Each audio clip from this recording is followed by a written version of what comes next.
खो खो का इतिहास। खो खो भारत में खेला जाने वाला एक पारंपरिक खेल है। इसकी उत्पत्ति प्राचीन है और इसकी रणनीतियाँ संभवतः महाकाव्य महाभारत से ली गई हैं। युद्ध के 13वें दिन कौरव सेनापति गुरु द्रोणाचार्य ने चक्रव्यूह नामक एक विशेष सैन्य रक्षा घेरा बनाया, जिसे अंततः प्रसिद्ध योद्धा अभिमन्यु ने भेद दिया। अंततः वह 7 अन्य योद्धाओं से अकेले लड़ते हुए मारा गया, लेकिन बदले में उसने भारी क्षति पहुंचाई।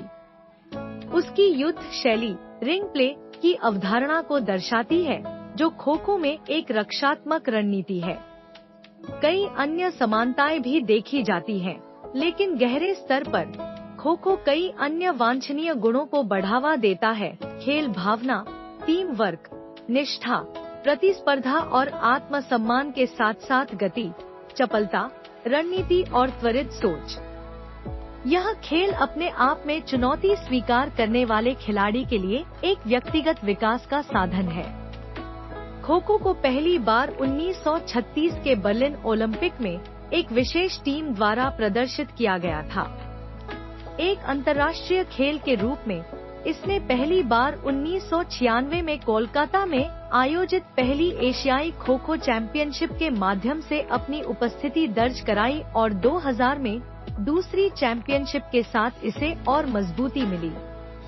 हालांकि इसका दायरा एशियाई ही रहा है और एक ब्रिटिश टीम के गठन के साथ इंग्लैंड का खो खो महासंघ बनाया गया है और उसे भारतीय खो खो महासंघ और भारतीय ओलंपिक संघ द्वारा मान्यता दी गई है। जल्द ही हम इस खूबसूरत खेल को अंतर्राष्ट्रीय मंच पर ले जाएंगे, यही हमारा लक्ष्य है। इंग्लैंड के खो खो महासंघ का इतिहास। हमारे संस्थापक अध्यक्ष ब्रिज हल्दानिया 15 वर्षों से इंग्लैंड में खो खो की कोचिंग कर रहे हैं और उन्होंने भारत में राष्ट्रीय स्तर पर यह खेल खेला है, जहां उन्होंने राजस्थान राज्य का प्रतिनिधित्व किया था और उन्हें राज्य का सर्वश्रेष्ठ खिलाड़ी 1974 से 1977 का पुरस्कार दिया गया था। कुछ समय से खेल से जुड़े होने के बाद ब्रिज का विजन खो खो को अंतर्राष्ट्रीय मंच पर ले जाना था।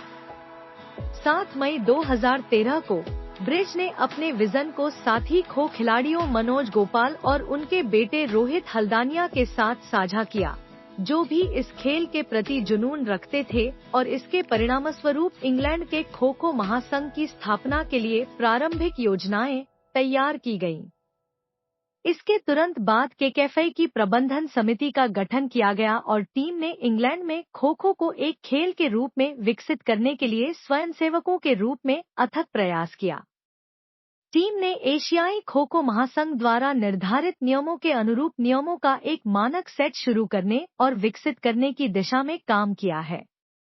केकेएफआई की स्थापना के बाद से ब्रिज ने भारत में विभिन्न खो खो चैंपियनशिप में भाग लिया है, जहां उन्होंने भारतीय अधिकारियों और एशियाई खो खो महासंघ के सदस्यों से मिलकर एक अंतर्राष्ट्रीय टूर्नामेंट की योजना पर चर्चा की, जिसके परिणामस्वरूप उन्हें खो खो में लाइफ टाइम अचीवमेंट से सम्मानित किया गया।